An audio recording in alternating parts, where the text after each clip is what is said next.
हाँ बच्चों, स्वस्थ हो गए, खुश हो गए, पढ़ रहे हो गए। जैसे जैसे नीट की एग्जाम नजदीक आती है, दिमाग में सवाल भी उतने ही आते हैं। जैसे मेरी सेल्फ स्टडी की टाइमिंग सही है या गलत है, मेरे पढ़ने की टाइमिंग सही है या गलत है, मैं जो पेपर अटेम्प्ट कर रहा हूँ सही है या गलत है, मेरे मार्क्स सही या गलत है, मेरी रैंक सही है या गलत है, मैं रेंज में हूँ या नहीं हूँ, पेपर अटेम्प्ट करने का तरीका सही है या गलत है, मुझे पहले थ्योरी पढ़नी चाहिए कि प्रैक्टिस करनी चाहिए, थ्योरी पे ज्यादा फोकस करना चाहिए कि प्रैक्टिस पे ज्यादा फोकस करना चाहिए, मेरा शेड्यूल क्या होना चाहिए। दिमाग में कई सवाल आते हैं, कई बातें आती हैं। जैसे जैसे नीट नजदीक आती, अपन उसी पे बात करने आए हैं। अपना जो वीडियो है उसी पे फोकस है कि आपका जो सेल्फ स्टडी का टाइमिंग क्या होना चाहिए, आपको थ्योरी को ज्यादा इंपॉर्टेंस देनी चाहिए कि प्रैक्टिस को ज्यादा इंपॉर्टेंस देनी चाहिए, आपका पेपर का अटेम्प्ट करने का तरीका क्या होना चाहिए, इस वक्त आपका माइंड सेट क्या होना चाहिए। इन सब बातों को अपन यहां डिस्कस करेंगे एक एक करके। सबसे पहले मैं फर्स्ट पॉइंट पे आता हूं और वो पॉइंट है अपनी सेल्फ स्टडी। आज तक आप चाहे सुबह जल्दी उठे हो, चाहे आप लेट तक पढ़े हो, सब सही है। आपका लेट तक पढ़ना भी सही था, आपका सुबह जल्दी पढ़ना भी सही था, आपकी जो भी पढ़ने की टाइमिंग थी, जो भी सेल्फ स्टडी की टाइमिंग थी, वो एकदम सही थी। लेकिन बेटा अभी आपके एग्जाम में 45 डेज, अप्रोक्स 45 डेज बचे हैं। अब आपको कुछ समझना होगा। समझना कैसे? जैसे 3 मई को आपकी एग्जाम है, तो जब 3 मई की एग्जाम होगी तो आपको टाइम पे जगना पड़ेगा, उसके लिए पहले टाइम पे सोना पड़ेगा। 2 से 5 आपको अच्छे से पेपर देना है, तो आपका माइंड और आपका जो शरीर है वो एकदम एक्टिवेट होना चाहिए। यानी 3 मई को अगर आपको एक्टिवेट मूड में रहना है, एकदम एक्टिव मूड में रहना, अपना 100% देना है, तो आपको टाइम पे सोना ही पड़ेगा, टाइम पे जगना ही पड़ेगा, और 2 से 5 अपने आप को पूरा एक्टिवेट रखना पड़ेगा। मतलब ये कि 3 मई तक अब आपका, आज तक आपने कुछ भी किया वो सब सही है, लेकिन 3 मई तक अब आपका बायोलॉजिकल क्लॉक ऐसा हो जाना चाहिए कि 3 मई आते आते आप टाइम पे सो पाओ, टाइम पे जग पाओ, और 2 से 5 अपने आप को एक्टिवेट रख पाओ। इसलिए धीरे धीरे एक साथ नहीं करना है, अचानक नहीं करना है, वरना आपकी एफिशिएंसी कम हो जाएगी। पर धीरे धीरे अपने आप को ऐसे सेट करना है, एक ऐसा बायोलॉजिकल क्लॉक बनाना है कि आप 10 से 11 मैक्सिमम 10 से 11 आप सो, उससे लेट आपको नहीं सोना, और 5 से 6 आप जग जाओ, उससे आपको लेट नहीं जगना है। और 2 से 5 हमेशा पढ़ना है। अपने जो पेपर चलेंगे वो 2 से 5 चलेंगे, तो डेफिनेटली पेपर जब दोगे तब तो आप 2 से 5 दोगे, अपने आप को एक्टिवेट रखोगे। पर जिस दिन पेपर नहीं है उस दिन भी आप 2 से 5 अपने आप को एक्टिवेट रखिए, उस दिन पढ़िए ही। उस टाइम आपको सोना नहीं है, दोपहर को उस टाइम सोना नहीं है। अपनी आदत रखिए कि आप अपने आप से 2 से 5 को एक्टिवेट रखें, जिससे आपका बायोलॉजिकल क्लॉक बन जाए, तो 2 से 5 आपकी अच्छी एफिशिएंसी आए। किस दिन? जिस दिन अपनी नीट की एग्जाम दे उस दिन। तो ये अपना सेल्फ स्टडी आपकी अब तक कैसी भी थी, लेकिन अब आपको अपना बायोलॉजिकल क्लॉक 3 मई तक ऐसे बनाना है कि टाइम पे सो, टाइम पे जगो, और 2 से 5 आप काम करते रहो, एक्टिवेट रहो। वो आपको अचानक नहीं करना है, धीरे धीरे खुद को चेंज करना है, पर वो चेंज 3 मई तक हो जाना चाहिए। ये तो थी अपनी सेल्फ स्टडी की बात कि जो अपने को अपना सेल्फ स्टडी की प्लानिंग होनी चाहिए। अब सवाल दूसरा आता है कि सर मुझे थ्योरी पे ज्यादा फोकस करना चाहिए कि प्रैक्टिस ज्यादा करनी चाहिए। वो पर्सन टू पर्सन डिपेंड करता है। हो सकता है आज तक आप जो पढ़ रहे हो तो आपने थ्योरी पे ज्यादा फोकस किया हो तो आपको बेनिफिट ज्यादा मिला हो, या प्रैक्टिस पे किया हो तो बेनिफिट मिला हो। अब तक आपने कुछ भी किया, लेकिन मैं अब ये मानता हूं कि अगर 45 दिन बचे हैं और आपको लास्ट में एक फाइनल टच देना है, तो अब आपको पूरा सिलेबस एक बार कवर करना पड़ेगा, अपने आंखों के सामने से गुजारना पड़ेगा, पूरे सिलेबस को ढंग से करना पड़ेगा। यानी मेरा मतलब है आपका अब पहले फोकस थ्योरी पे होना चाहिए, उन क्लास नोट्स पे होना चाहिए, उन नोटबुक पे होना चाहिए जो आपने आज तक पढ़ी। क्योंकि अपन प्रैक्टिस करते हैं, प्रैक्टिस की अपनी एक वैल्यू है, अपनी एक जगह है, सही बात है, लेकिन कई बार प्रैक्टिस से अपना सारा टॉपिक कवर नहीं होता, सारी थ्योरी कवर नहीं होती, जिससे अपन धीरे धीरे भूलते चले जाते हैं। तो अपना पढ़ा हुआ अपने काम तभी आएगा, अपने आज तक का किया हुआ काम तभी आएगा कि लास्ट में अपन उसको एक फाइनल टच देंगे, उस पूरे सिलेबस को कवर करेंगे, जो आज तक आपने पढ़ा है एक बार आंखों के सामने उसको वापस गुजारेंगे, तभी वो आपको कॉन्फिडेंस देगा। तो मेरा मतलब है कि अब लास्ट आपको एक टच देना है, फाइनल टच देना है, वो आपके क्लास नोट्स को देना है, थ्योरी को देना है। आपको सबसे पहले उसी को वेटेज देना चाहिए कि क्लास नोट्स सबसे पहले, थ्योरी सबसे पहले। जब वो अच्छे से तैयार हो तो आप प्रॉब्लम्स पे जा सकते हैं, तो आप प्रैक्टिस पे जा सकते हो, अगर वो चीज आपकी कवर हो गई तो। यानी चीजें हैं आपकी अच्छी से की हुई, आपका अच्छा पढ़ा हुआ है, आपका बहुत अच्छा किया हुआ है, लेकिन वो काम तभी आएगा जब अपने सारे सिलेबस को अपन एक बार वापस रिवाइज कर ले, रिकॉल कर ले, नीट तक जो अपने को कॉन्फिडेंस दे, और कॉन्फिडेंस देगा कॉन्फिडेंट आदमी जब पेपर देने जाएगा तो डेफिनेटली बढ़िया ही करेगा, पर वो कॉन्फिडेंस आपको तभी मिलेगा जो आज तक आपने किया है उसको आप कलेक्ट कर लो, एक जगह इकट्ठा कर लो, एक जगह उसको वापस रिवाइज कर लो। उसके बाद तीसरे पॉइंट पे अपन डिस्कस करते हैं और वो है आप पेपर अटेम्प्ट। देखिए पेपर अटेम्प्ट का सबसे पहला जो जरूरी काम है वो यही है कि आप टेस्ट सीरीज के जितने भी पेपर दे रहे हैं, नीट में तो आपको ये करना ही है, पर टेस्ट सीरीज के भी जितने भी पेपर दे रहे हैं आप पहले से कोई राय मत बनाइए कि पेपर इजी है कि टफ है कि बहुत टफ है कि बहुत इजी।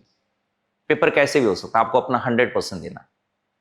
इजी हो एक्यूरेसी का ध्यान रखना है, टफ हो पेशेंस रखना है। टफ पेपर हो तो टफ पेपर में आपको सवाल छोड़ने पड़ेंगे, क्योंकि आप जो अगर सवाल नहीं छोड़ेंगे तो वो छूटेंगे जो इजी हैं, जिनको आप अच्छे से कर सकते हो, या आपके पास इतना टाइम नहीं होगा कि आप अच्छे से आने वाले सवालों को अच्छे से कर पाओ, तो आपके हाथ से गलतियां होंगी। तो टफ पेपर आए, सवाल छोड़ने लायक हो, उसको छोड़ने हैं, और छोड़ते हो डरिए मत कि मैं ही छोड़ रहा हूं। सेलेक्ट होने वाला हर बच्चा छोड़ रहा है, और अगर नहीं छोड़ रहा है तो वह गलती कर रहा है। तो छोड़ने लायक सवालों को छोड़ना पड़ेगा, वरना वो छूटेंगे जो आपको आते हैं, या आपको अगर करोगे भी तो उतना टाइम नहीं बचेगा जिससे आप अच्छे से कर पाओ। आपसे सिली मिस्टेक होगी, गलतियां होंगी, तो आप रेंज से बाहर हो जाओगे। तो इजी पेपर में एक्यूरेसी का ध्यान रखें, टफ में पेशेंस रखें, छोड़ने वालों को सवालों को छोड़ें। 2 अटेम्प्ट में पेपर करें। पहले अटेम्प्ट में उन सवालों को छोड़ें जो आपको नहीं आते या लेंथी हैं। अपन जो सवाल नहीं आते वो छोड़ देते हैं, पर कई बार लेंथी सवालों को नहीं छोड़ते, अपन उनको फेस करते हैं, वो अपने को इरिटेट करते हैं, जिससे इजी पोर्शन में जाते हैं तो अपनी एफिशिएंसी नहीं आती।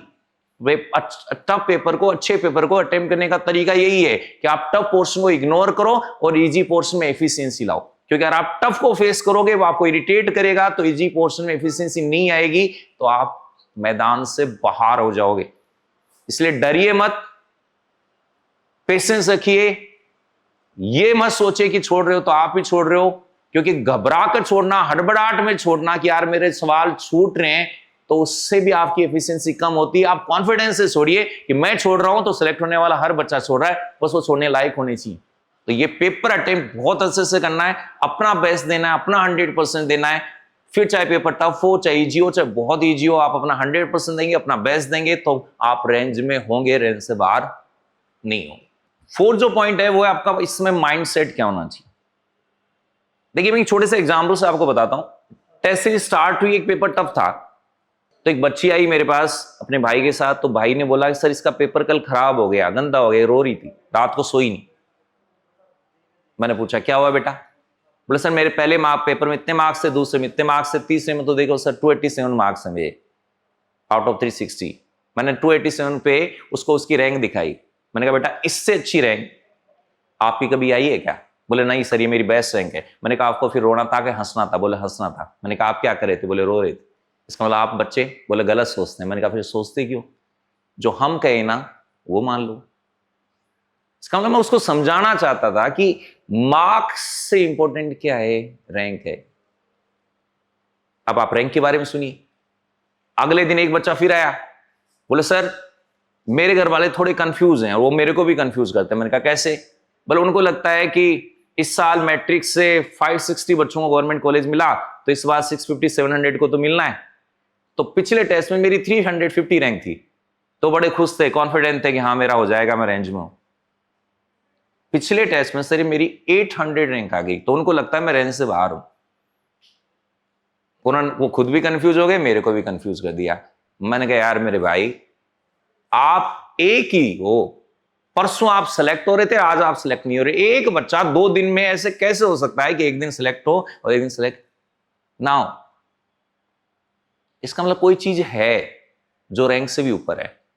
मार्क्स से इंपॉर्टेंट रैंक है, पर कोई चीज है जो रैंक से भी इंपॉर्टेंट है। ऐसा नहीं है कि रैंक की इंपॉर्टेंस नहीं है, मार्क्स की इंपॉर्टेंस है, इंपॉर्टेंस है, पर आप एग्जैक्टली मार्क्स और एग्जैक्टली रैंक से अपना रिजल्ट डिसाइड अगर कर रहे हो तो आप गलत कर रहे हो। मार्क्स और रैंक की इंपॉर्टेंस है, पर वो नीट वाले मार्क्स और नीट वाले रैंक की इंपॉर्टेंस है। ये मार्क्स और ये रैंक सिर्फ आपको पढ़वाने के लिए, आपको काम करवाने के लिए, इनका रोल है, पर आप जितना समझ रहे हो उतना नहीं है। कि आज मैट्रिक से अगर इस सेशन में 700 बच्चे सेलेक्ट होते हैं, इसका मतलब ये नहीं है कि वो 700 what to 700 है। हो सकता है कि 500 वाले का कहीं ना कहीं रुक जाए और 900 वाले का हो जाए। यानी मार्क्स रैंक की वैल्यू है, पर आप जितना समझ रहे हो उतनी वैल्यू नहीं है इन टेस्ट की।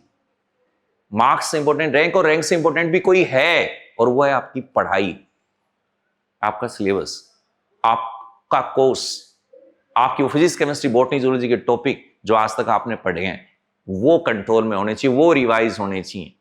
एक बार मार्च एंडिंग होते होते वो एक बार कवर हो जाने चाहिए, जिससे अप्रैल में अपन उसको जब पढ़ने जाएं, लास्ट फाइनल टच देने जाएं, लास्ट रिवीजन करने जाएं, तो कम से कम टाइम में अपन उन टॉपिक्स को पढ़ सकें। और अगर आप कम से कम टाइम में उन टॉपिक को पढ़ लोगे, पूरा सिलेबस कवर कर लोगे, कॉन्फिडेंस अपने आप आएगा। वो कहने से नहीं आता, वो अंदर से आता है। और अंदर से आएगा कब? जब आपका काम किया होगा तब, पूरा सिलेबस किया कवर किया होगा तब। और अगर आपका पूरा सिलेबस कवर होगा, काम किया हुआ होगा, आपके अंदर कॉन्फिडेंस होगा, तो कॉन्फिडेंट पेपर जब आदमी जब पेपर देता है तो अच्छा ही देता है, उसका सिलेक्शन नहीं होता है। इसलिए डरिए मत, घबराइए मत। मार्क्स रैंक आपको पढ़वाने के लिए आप पढ़ते रहिए, मुस्कुराते रहिए, अपना काम करते रहिए, सिलेबस कवर करते रहिए। मार्क्स कम ज्यादा होंगे, रैंक कम ज्यादा होगी, आपकी पढ़ाई रुकनी नहीं चाहिए। आपकी जैसी पढ़ाई चल रही है उस वैसी और वैसी बेटर लास्ट तक करिए, आपका सिलेक्शन हो जाएगा। और मैं लास्ट और 5th पॉइंट, हेल्थ बहुत जरूरी है। अगर आपको अच्छे से एग्जाम देनी है तो अपने आप को हेल्थी रखना पड़ेगा, स्वस्थ रखना पड़ेगा। उसके लिए आपको अच्छा खाइए, अच्छा पिए, अच्छे लोगों के साथ रहिए। बट आपको लगता है कि ऐसी ये चीज मेरे को इरिटेट करती है, मेरे को प्रॉब्लम करती है, मेरे हेल्थ को नुकसान करती है, इन चीजों से मुझे दिक्कत होती है, उन चीजों से आप बचिए। जंक फूड मत खाइए, बाहर का मत खाइए, घर का खाइए। लिक्विड लीजिए, अच्छा पानी पीजिए, जूस पीजिए, स्वस्थ रहिए, पढ़ते रहिए, मस्त रहिए। हमारा आशीर्वाद आपके साथ है, ऐसे लगे रहे, आप डेफिनेटली सेलेक्ट हो। Okay, thank you.